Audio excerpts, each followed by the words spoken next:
Hello and welcome to National Park Wild. I'm Eric, and I've reacted to many lists that are ranking the best national parks or all parks overall, but on this one I'm curious, what do some people think are the worst national parks in America? Well, we're gonna find out now. Before we get into this, subscribe for more national park content. Here at National Park Wild there's a lot more than just these reaction videos. There's also rankings of my own, and some documentaries, and similar videos about America's national parks. So this is by our main man, Bill Fink. Very awesome name. So let's jump right in. So he says it's fun to make your best of list, talking about some of the best: Yellowstone, Yosemite Glacier. But let's say it's more fun to hate on things. It's not as fun when you start getting backlash. But 59 national parks in the US, something has to be at the bottom of the list. Too many people, bad facilities. Let's just look at this. If you're a pure nature lover, you can call it the 59th to 55th most awesome parks. Alright, fair enough. Number 1 is Congaree. This one kind of hurts. I know a lot of people would put it pretty low down, but I like the park a lot more than most. It would probably be pretty close to bottom 10 for me, but I still love it. So, small park, boardwalk through swamp, fair enough. But the boardwalk trail is beautiful. I like the trees. Okay, the mosquitoes, there was plenty of times a year where you can go and not have mosquitoes, so that can be avoided. But I get it, it happens, it's a nuisance. Step out the boardwalk into the realm of snakes. Yeah, that's a thing in most national parks, actually. A lot of them have that. Including the cottonmouth, sure. Run from the snakes, find yourself in poison ivy or a wasp nest or spiders. Okay. Highly painful but not lethal. Yeah, this definitely is exaggerating, but I get that it's a rant, hate sort of thing. But I don't love this so far. Trails are poorly marked when not completely washed out. Okay, fine. And you're likely as not to impale yourself on a jagged cypress stump. Alright, clearly, based on that, this is being played for laughs and jokes, right? This definitely is not an entirely serious list. Let's see what online review is cited.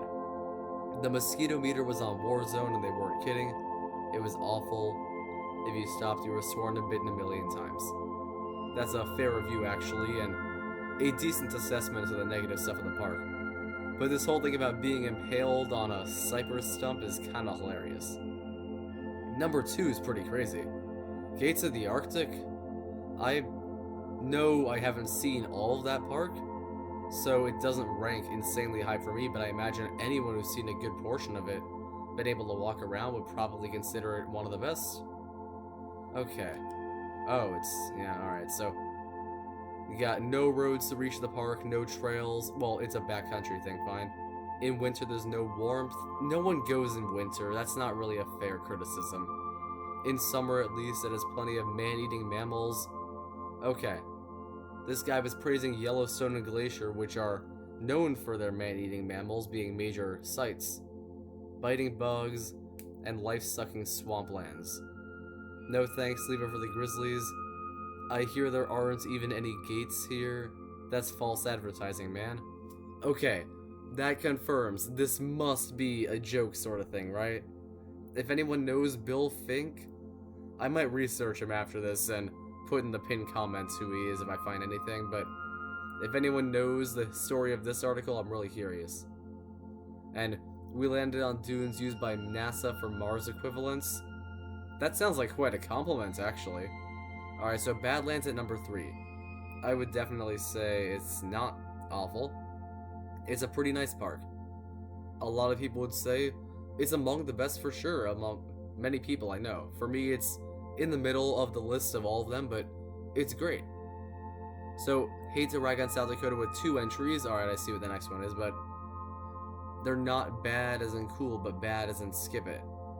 It's a lamer Grand Canyon without the majesty, with extra rattlesnakes. This guy just hates snakes.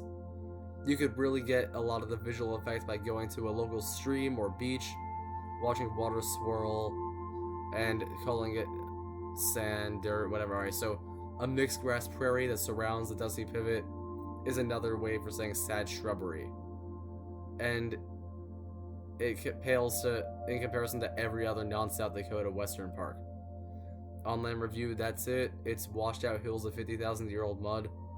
I feel the need to point out that the Grand Canyon is millions of years of washed out rock. So, I guess mud's slightly less impressive than rock, but alright.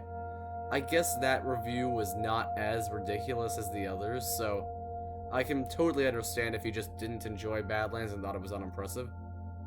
Now, Wind Cave, okay. It's a cave with wind, barren scrubland, and no stalactites or stalagmites. Okay, true. I can see you saying the other caves are better as a result. Only in South Dakota would they make it a national park. Fair enough. Oh, okay. That's mean.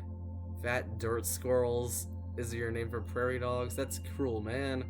Prairie dogs are so nice. Look, they're so cute. Look at them, look at them. Anyway. And the way reviews have it, much of the wind is from the incessant babbling park rangers. Okay, for me, I thought Wind Cave's history was actually quite fascinating, so I would give a pass to the babbling rangers. Long tour and boring, not worth the time or money. Wait. Okay. Long tour.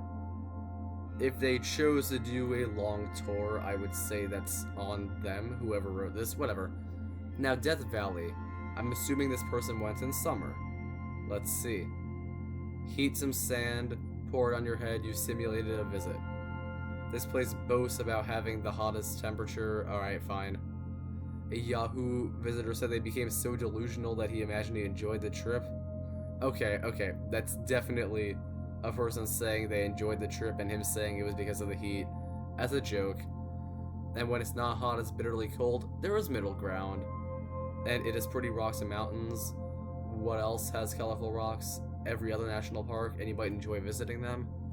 I don't know what to say to that, because if every other national park has pretty rocks and mountains, why is Death Valley worse? It's just a temperature thing for this. And they say it's ugliest place ever, paid $20 for rock and salt. I'm just pointing out, rock and salt are pretty cool. Salt flats in Bolivia, and they're not that less impressive in Death Valley. So overall, this list is weird to say the least. Bill Fink definitely seems like a comedian more than national park critic and all. And I can understand that some of these were genuine criticisms of him, but some of them are a bit too outrageous. But give your thoughts in the comments below, subscribe for more national park content. I'll see you next time.